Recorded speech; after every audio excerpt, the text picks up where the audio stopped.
नमस्कार दोस्तों, आज हम इस वीडियो में बृहस्पतिवार व्रत की कथा और विधि को जानेंगे। इस दिन बृहस्पतेश्वर महादेव जी की पूजा होती है।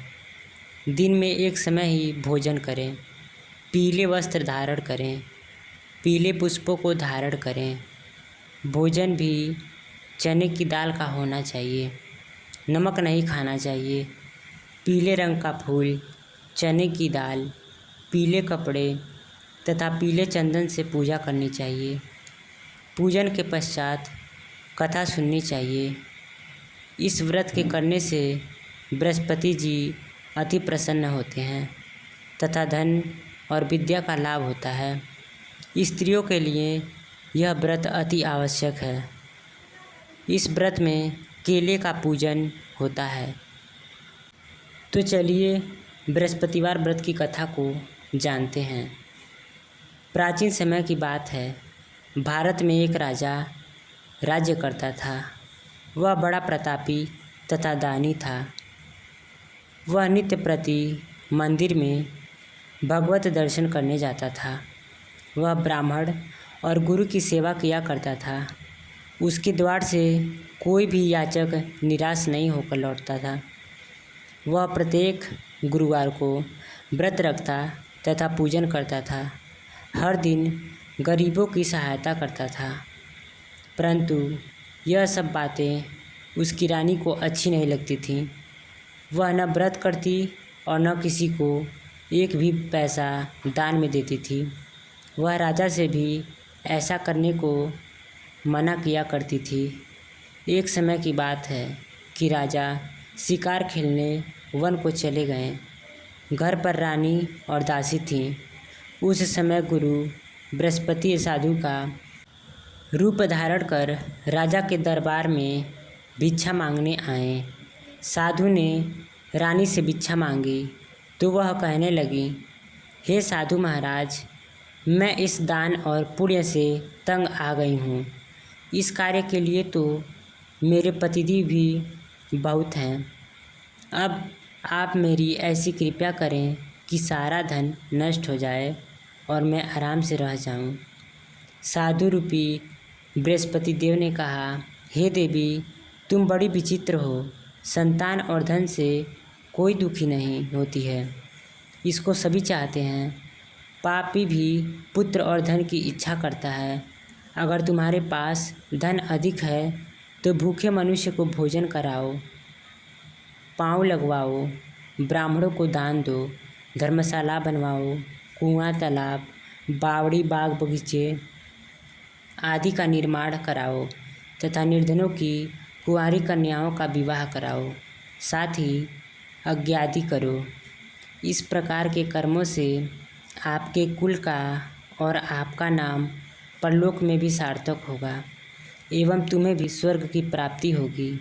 परंतु रानी साधु की इन बातों से खुश नहीं हुई। उसने कहा, हे साधु महाराज, मुझे ऐसे धन की आवश्यकता नहीं जिसको मैं अन्य लोगों को दान देती फिरूं तथा जिसको रखने और संभालने में ही मेरा सारा जीवन नष्ट हो जाए।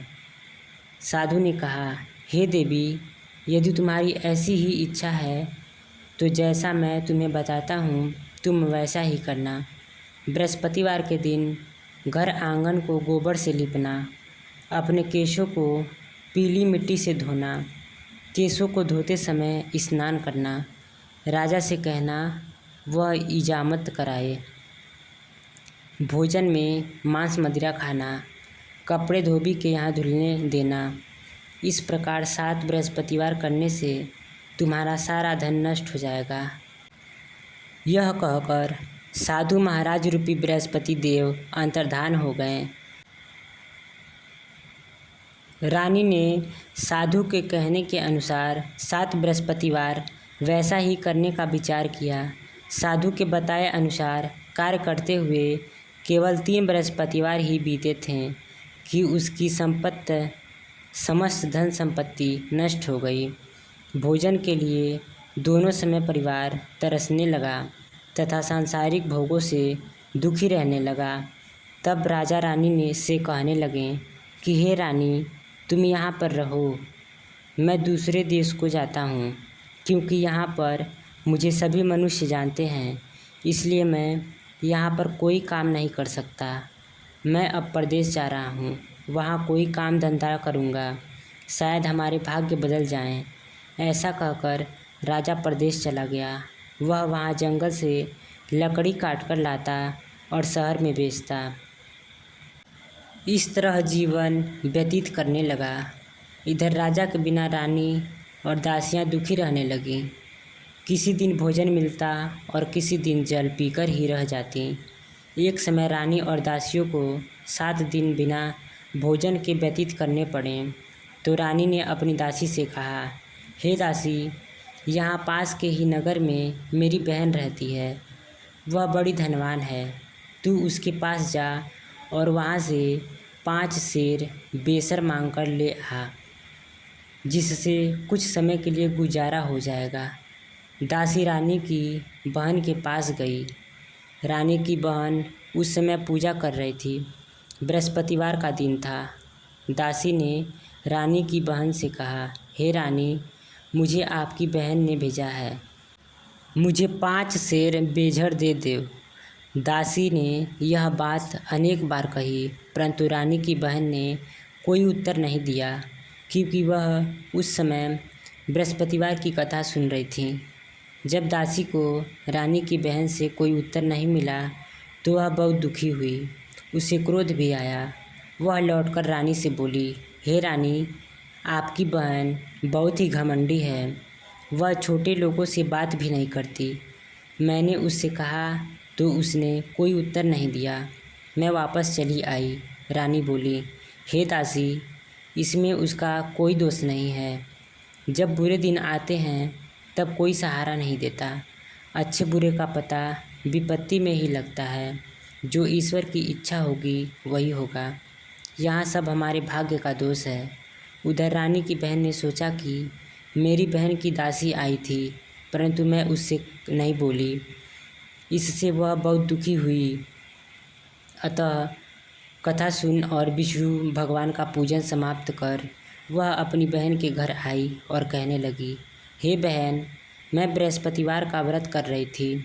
तुम्हारी दासी हमारे घर गई थी, परंतु जब तक कथा होती तब तक हम लोग ने उठते हैं और न बोलते हैं, इसलिए मैं नहीं बोली। कहो दासी क्यों गई थी? रानी बोली, बहन, हमारे घर अनाज नहीं था। वैसे तुमसे कोई बात छिपी नहीं है, इस कारण मैंने दासी को तुम्हारे पास 5 सेर बेझर लेने के लिए भेजा था। रानी की बहन बोली, बहन देखो, बृहस्पतिवार भगवान सबकी मनोकामना पूर्ण करते हैं। देखो, शायद तुम्हारे घर में भी अनाज रखा हो। यह सुनकर दासी के घर अंदर गई और वहाँ उसे एक घड़ा बेझर का भरा मिला। उसे बड़ी हैरानी हुई, क्योंकि उसने एक एक बर्तन देख लिया था। उसने बाहर आकर रानी को बताया। दासी अपनी रानी से कहने लगी, हे रानी, देखो, वैसे हमको जब अन्न नहीं मिलता तो हम रोज़ ही व्रत करते हैं। अगर इनसे इस व्रत की विधि और कथा पूछ ली जाए तो उसे हम भी कर लिया करेंगे। दासी के कहने पर रानी ने अपनी बहन से बृहस्पतिवार व्रत के बारे में पूछा। उसकी बहन ने बताया, हे रानी बहन, बृहस्पतिवार को सूर्य उदय से पूर्व उठकर स्नान करके बृहस्पतिवार का व्रत करना चाहिए, लेकिन उस दिन सिर नहीं धोना चाहिए। बृहस्पतिवार के व्रत में चने की दाल और मुनक्कों से विष्णु भगवान का केले के वृक्ष की जड़ से पूजन करें तथा दीपक जलाएं। उस दिन एक ही समय भोजन करें। भोजन पीले खाद्य पदार्थों का करें तथा कथा सुनें। इस प्रकार करने से गुरु भगवान प्रसन्न होते हैं, अन्न पुत्र धन देते हैं। इस तरह व्रत और पूजन की विधि बताकर रानी की बहन अपने घर लौट गई। रानी और दासी दोनों ने निश्चय किया कि वे बृहस्पति देव भगवान का पूजन जरूर करेंगी। 7 दिन बाद जब बृहस्पतिवार आया तो उन्होंने व्रत रखा। गुड़शाल में जाकर चना और गुड़ बीन लाई और उसकी दाल से केले की जड़ में विष्णु भगवान का पूजन किया। अब भोजन कहाँ से आए?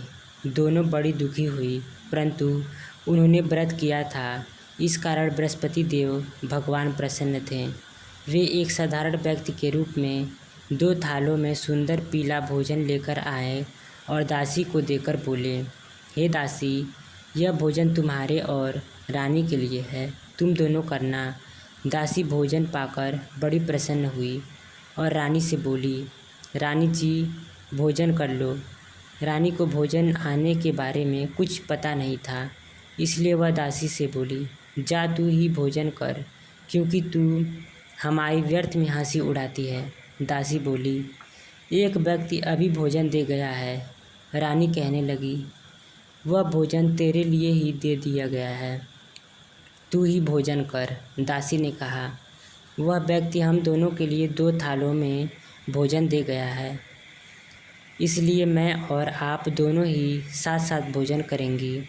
फिर दोनों ने गुरु भगवान को नमस्कार कर भोजन प्रारंभ किया।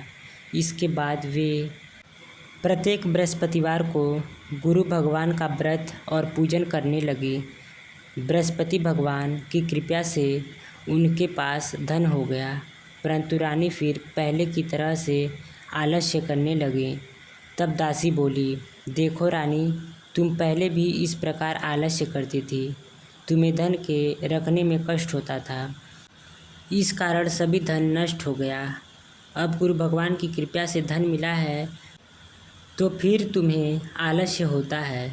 बड़ी मुसीबतों के बाद हमने यह धन पाया है, इसलिए हमें दान पुण्य करना चाहिए।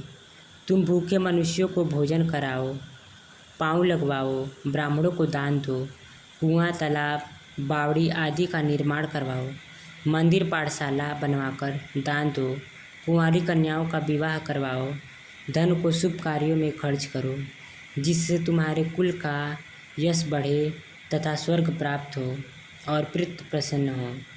दासी की बात मानकर रानी ने इसी प्रकार के कर्म करने प्रारंभ किए, जिससे उनका काफ़ी यश फैलाव हुआ।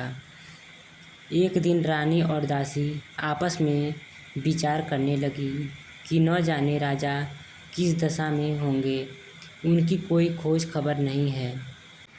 गुरु भगवान ने उन्होंने प्रार्थना की और भगवान ने रात्रि में राजा को स्वप्न में कहा, हे राजा उठ, तेरी रानी तुझको याद करती है, अब अपने देश को लौट जा।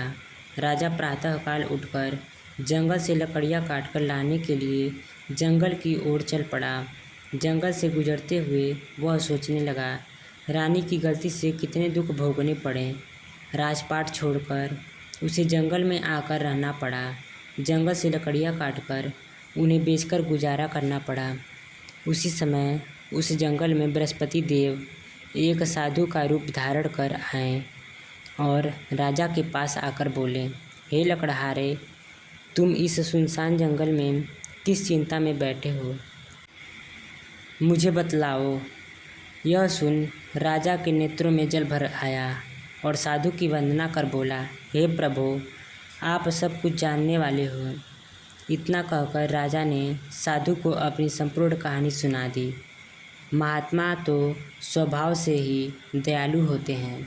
वे राजा से बोले, हे राजा, तुम्हारी पत्नी ने बृहस्पति देव के प्रति अपराध किया था, जिसके कारण तुम्हारी यह दशा हुई।